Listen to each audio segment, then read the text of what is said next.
So we talked about moving from liquids to gases and gases to liquids. Now we're going to talk about kind of going the other way, sublimation and also fusion.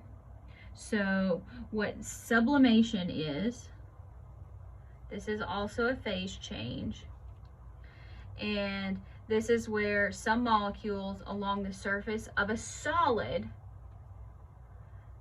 so they break free from the solid and they go directly to a gas.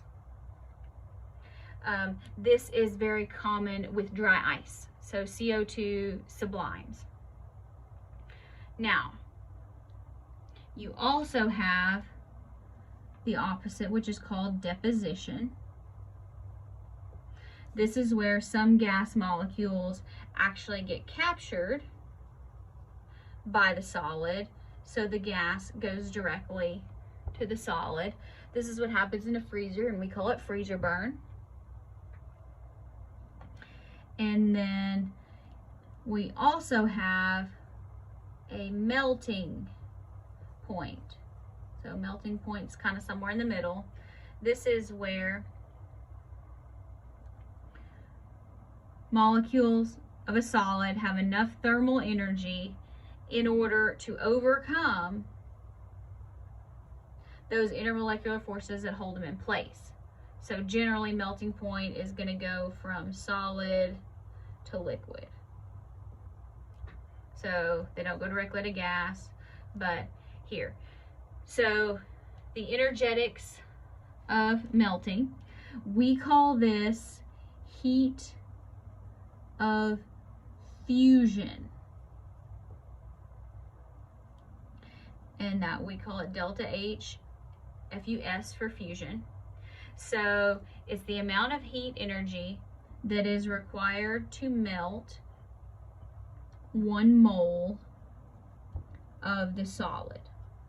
So again, melting is also an endothermic process. It takes heat. So let's just kind of run some things here. So we have melting, endothermic, and the opposite of melting is freezing. So freezing is actually exothermic, which sounds backwards for, at least to me, in my mind. So the heat of fusion for water to go from solid to liquid, also, so endothermic process, so it's positive. Heat has to go into the ice in order to make liquid water. That's how you have to think about it. That's what that means. Heat goes into the ice to melt the water. So this does not take near as much energy as it does to vaporize something. So positive 6.02 kilojoules per mole. So you can work the same sort of problems, not with vapor pressure, but with heat calculations when it comes to melting, as it does, as you did with vaporization. And remember, so if something is freezing, it's releasing this much heat. So freezing would have a negative sign, same amount of heat, but instead of being put into the solid, that much heat, the liquid releases this much heat and becomes solid. You don't remove heat, actually. The liquid gives off heat, because heat always goes from hot to cold.